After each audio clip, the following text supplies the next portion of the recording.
इस जीव के लिए कि आकर 4,84,000 और भ्रमित फिरे यह जीव अविनाशी। काल कर्म स्वभाव गुण घेरा फिरत सदा माया कर घेरा। ये माया से प्रेरित होकर, अब माया क्या है, कब से लगी, कैसे लगी, तो ये सृष्टि हुई तब से, तभी हमारा जन्म हुआ और तब से लेकर अब तक हम जो है उसी चक्कर में घूम रहे हैं। हमारा समय कहाँ बीता, यानी काल समय कहाँ लगाता है जी, ये स्वयं जानता है।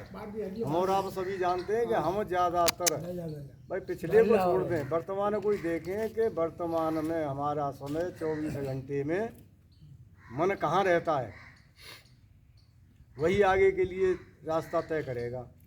कर्म हमारे कैसे हैं भाई, शुभ अशुभ या गलत, तो काल कर्म के अनुसार जैसा कर्म करेंगे, कर्म प्रधान विश्व कर राखा, जो जस करे सो तस फल चाखा। कोहू न काहू दुख सुख कर दाता, निज कृत कर्म भोग सब घाता। शुभ और अशुभ कर्म अनुहारी, ईश देत फल हृदय विचारी। यानी परमात्मा हमको अपनी तरफ से कुछ नहीं देते हैं तो केवल हमारे कर्म का फल, लेकिन उसमें विचार करते हैं कि भाई जिसका जैसा कर्म है उसको वैसा ही देते हैं। और ये चार चीज़ हमको, स्वभाव कैसा है हमारा, रजोगुणी है, तमोगुणी है, सतोगुणी है, उसी के अनुसार। और गुण भी हमारे रजोगुणी, तमोगुणी, सतोगुणी जिस गुण में बरतते हैं, ये हमको सृष्टि की रचना से लेकर आज तक घुमा रहे हैं और हमारा छुटकारा इनसे आज तक नहीं हो पाया है। अगर हो गया होता तो आज हम यहाँ न होते। जो हमारे विद्वान, जो हमारे शास्त्र, जो हमारे ग्रंथ वेद पुराण बताते हैं वही स्थिति होती। तो हम इसी में घूम रहे हैं। अब इनसे छूटने के लिए, अब इनमें हमारी आसक्ति भरी हुई है विशेष रूप से। क्यों कि ये जीव जो है संसार के 3 पदार्थों में, इससे एक माया, जो माया कही गई है, माया का अर्थ है कि सुत वित लोक ईसना तीन। ये 3 तृष्णा इस जीव से लगी हुई हैं। पुत्रेषणा यानी पुत्र होना, और पुत्र के होते ही धन की जरूरत यानी धन, और फिर लोकेषणा, क्योंकि एक जगह कहा है कि इनसे भी ज़्यादा है। एक दोहा में कहा है कि कंचन तजना सहज है, सहज त्रिया का नेह, और मान बढ़ाई ईर्षा तुलसी दुर्लभ ये। यानी ये और ज़्यादा हैं, इनको तो रोक सकता है, क्योंकि हमारे शास्त्रों में, ग्रंथों में बताया है कि वैराग्य और अभ्यास के द्वारा मन को कंट्रोल किया जा सकता है। लेकिन एक और बात कही है गोस्वामी जी ने, उसे बताया है कि ये कामना है, और कामनाओं को नष्ट करने के लिए एक सिद्धांत उन्होंने कहा है कि बिन संतोषन काम नसाएं। जब तक हमारे अंदर संतोष नहीं होगा तब तक भी इन पर कंट्रोल यानी काबू किया नहीं जा सकता। संतोष का होना बहुत ज़रूरी है। और जब यही कारण है कि हम भटक रहे हैं, और इनसे दूर हटने के लिए गोस्वामी जी ने एक चौपाई लिखी है कि वहाँ उन्होंने भी अभी बताया था कि ये जो तृष्णा है, इनसे हटने के लिए जब संतोष को धारण कर लेंगे तो वहाँ कहा है कि राम भजन बिन सुनहु खगेशा। क्यों कि जब तक भजन नहीं करेंगे, भजन से अंतःकरण निर्मल भी होगा। भाई छूटे मल के धोए, ऐसा कहा है, क्योंकि मन की मलिनता ही जो है बांधे फिर रही है। अब मन शुद्ध कैसे होगा, जब गंदे पानी से गंदे कपड़े को धोया जाए, चाहे कितना ही साबुन लगाओ, वो साफ नहीं होगा।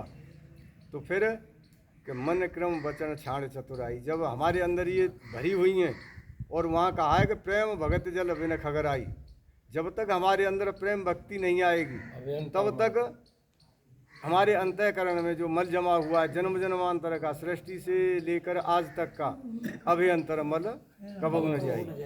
हमारे अंदर का मल दूर नहीं होगा। मल विक्षेप रूपी आवरण जो पड़े हुए वो हटेंगे नहीं। और ये किससे हटेंगे, वहाँ कहा है कि बिन सत्संग विवेक न होई। जब तक हमको हमारे अंदर विवेक की जागृति नहीं होगी तब तक ये नहीं हटेंगे। और विवेक जागृत कैसे होगा, कि भाई ये तो सत्संग से होगा।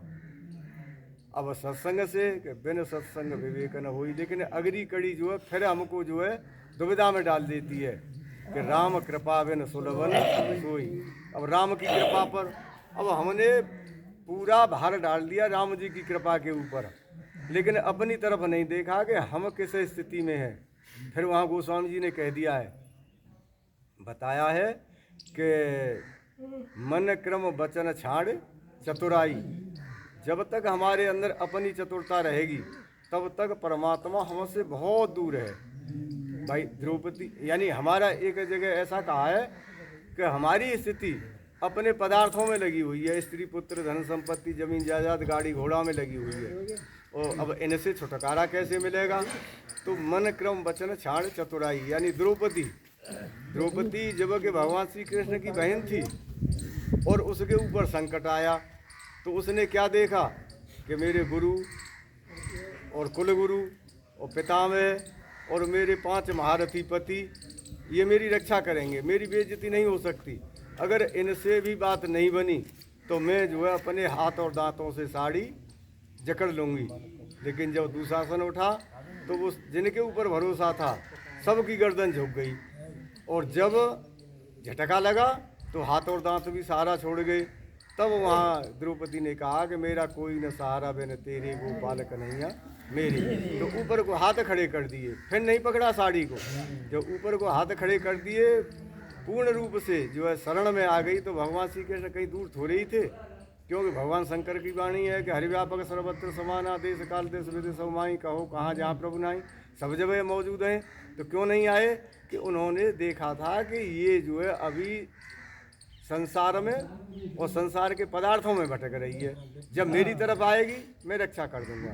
तो अगर हम यानी काल कर्म स्वभाव गुण को बस में करने में बहुत असमर्थ हैं, अगर हम अपने इस मानव शरीर को लेकर के हम अपने मन को, वाणी को, बुद्धि को परमात्मा के समर्पित कर दें, तो गीता में भी कहा है कि भाई अरे अर्जुन तेरे से कुछ नहीं होता है, तो तू केवल एक मेरी शरण में आ जा, मैं तुझे सभी पापों से मुक्त कर दूंगा। मानस में भी कहा है कि आए शरण तजो नहीं ताहू, और कोटि विप्रवद लागे जाऊ। ऐसे अन्यायी को भी मैं जो है तार देता हूँ। तो फिर वहाँ एक चौपाई कही है वहाँ, क्योंकि परमात्मा की ये विलक्षण शक्ति है अपने भक्त के लिए। क्योंकि इंद्र से भी कह दिया कि सुन सुरेश रघुनाथ स्वभाव, और निज अपराध रसाय न काऊ, और जो अपराध भगत कर करई, राम रोष पावक सो जरई। भक्त पर उनका बड़ा अनुग्रह रहता है। तो गोस्वामी जी ने लिखा है कि रघुकुल केतु सेतु श्रुत रक्षक, और काल कर्म स्वभाव गुण भक्षक। इसलिए अगर यह जीव परमात्मा की शरणागति हो जाए तो इसे पार होने में जरा भी देर नहीं है। बोलो कृष्ण भगवान, बोले आनंद कंद भगवान की।